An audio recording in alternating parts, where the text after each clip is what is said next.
UFO secrets buried in the eerie depths of our world have brave souls risking everything to unearth them. Imagine a reality where alien life forms aren't just products of our wildest imaginations, but a terrifying truth. A chilling truth closely guarded by an exclusive few who have dared to break through the intense veil of secrecy. These dauntless individuals, originating from our military's inner sanctums, have defied conventions, faced the unknown, and gambled with their lives to shatter the dreadful silence. They've withstood threats, assassination attempts, and public ignorance. Among these brave individuals was Phil Schneider, a government geologist and engineer, who had the audacity to reveal the existence of deep underground military bases and the disturbing secrets they held. Schneider, a government geologist and engineer, was deeply entrenched in the construction of the deep underground military bases, known colloquially as D.U.M.Bs.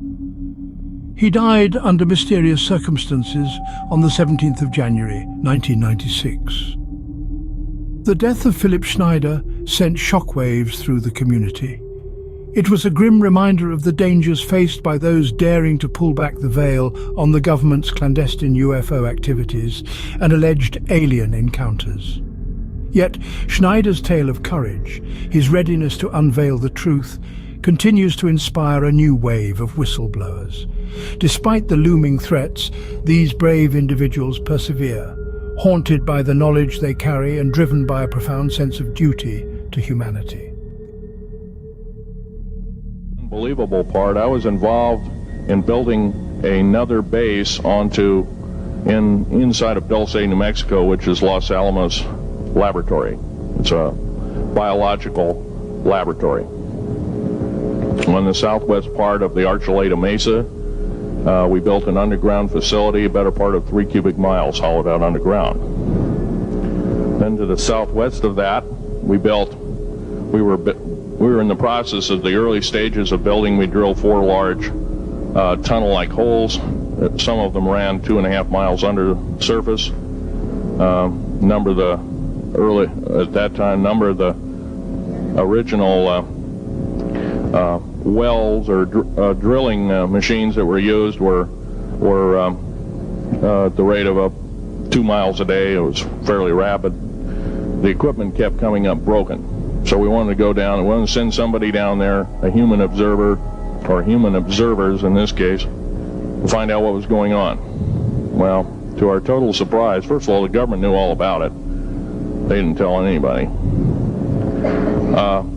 When I saw Green Beret and Black Beret people encamped inside of our geologist camp, I knew something was up, the gig was up. First of all, I knew all about the alien agenda. I'll explain that in a few minutes. The large alien grays had been encamped there for as best as believed possible about 400 or 500 years. It had been one of their internal bases. And we drilled holes right on top of it. All the stinking air, all the black sooty air came right out as soon as the first hole was sunk, and all this soot came up, and well, that's when all the hell broke loose, really, all started. Anyway, after we drilled all 4 holes, it took about 2 days to drill all 4 of them. And when you build an underground base, you drill 4 basic holes, and then you build called stopes or cross-member holes across, and then you use blasting equipment, special blasting equipment by the analyzation of the rock formation, and you literally blast out or tunnel out or deflagrate or melt rock out to build the large rooms that are required for this underground base. Well, in this process, I was lowered down the basket of one of these holes, and about from me to this elderly woman here in the front was sitting a 7-foot tall alien gray. The stench was worse than the worst garbage can you can imagine. The person or the entity was absolutely horrible. I didn't waste any time. I reached for my pistol. At that time, as an engineer, I didn't have time to carry all the folderol of one of these big submachine guns that all the sea spray and the yellow fruit and all the outer perimeter and inner perimeter security people carried. I carried a little Walther PPK pistol with a 9-shot clip. This was in late August of 1979. Now, You got a regular suit of clothes, you got a regular clothes on, plus you're in almost like a spacesuit environment, and you're reaching for a gun. It's not the easiest thing to do, and then to pop a clip in it and start shooting. And I killed 2 of them. Yes, they're mortal, and they do die. However, in the process, one of them did this. All I remember is that he just kind of waved his hand in front of his chest, and the next thing I know, this blue beam hit me and just literally opened me up like a fish, and burnt my fingers right off of me. And it was some form of electrical force, because the kind of like being hit by a lightning bolt burned all my toenails off of me, completely crispy crittered my left foot, burnt the shoe right off of me. All I remember is the smoking remains, and I'm still conscious, but in and out of, I didn't remember much. And there was a Green Beret that was right behind me that risked his life. In fact, he died. But he risked his life. He shoved me back in the batch and hit the button and took me up. And I wouldn't be alive talking to you today if it wasn't for him. I'm forever indebted.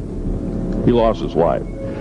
66 Secret Service agents, Green Berets, Black Berets, crack troops lost their lives because the government, our United States government, lied, did not tell us anything about the alien threat.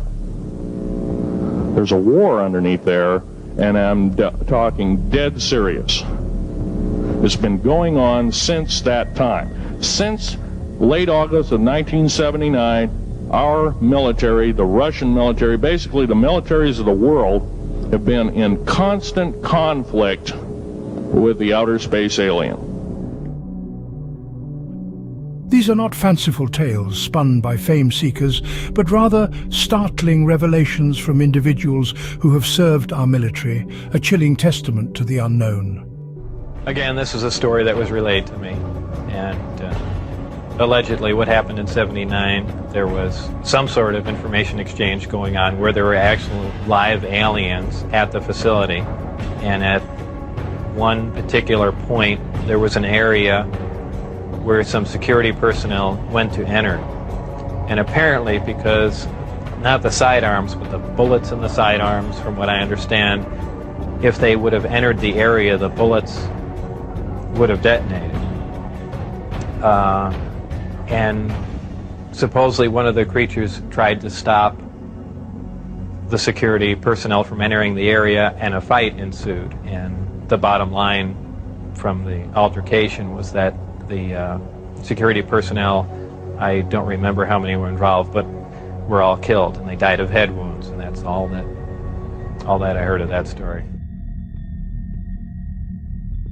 Emerging from the shadows, Phil Schneider, a late military engineer, dared to break the silence, unveiling spine-chilling tales about alien encounters beneath our planet's surface.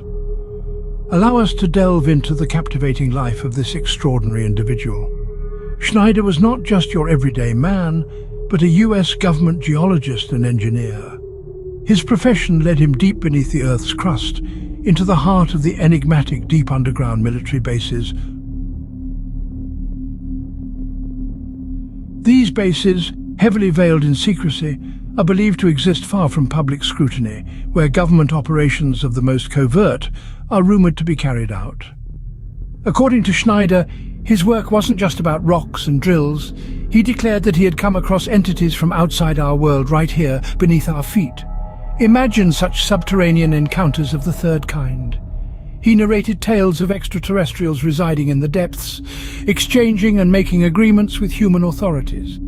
Tales that could have been taken right out of a science fiction novel, yet delivered with a conviction that caused even the most skeptical to take pause. Then he decided to take a step that few dare to. Decided to share these spine-chilling stories with the public. He defied the veils of secrecy, the unwritten rules of his profession, and the potential threats to his own life. He believed that people had the right to know what was happening beneath them. His disclosures were met with disbelief, mockery, and fear, but they were also met with fascination and a quest for truth. His claims sparked intense debates, conspiracy theories, and a renewed interest in the possibility of life. But Schneider's journey was not just about extraterrestrial revelations, it was a journey into the murky world of government secrecy, a world where truth can be as elusive as a UFO in the night sky. Schneider's revelations, though controversial, shone a light into the dark corners of government secrecy.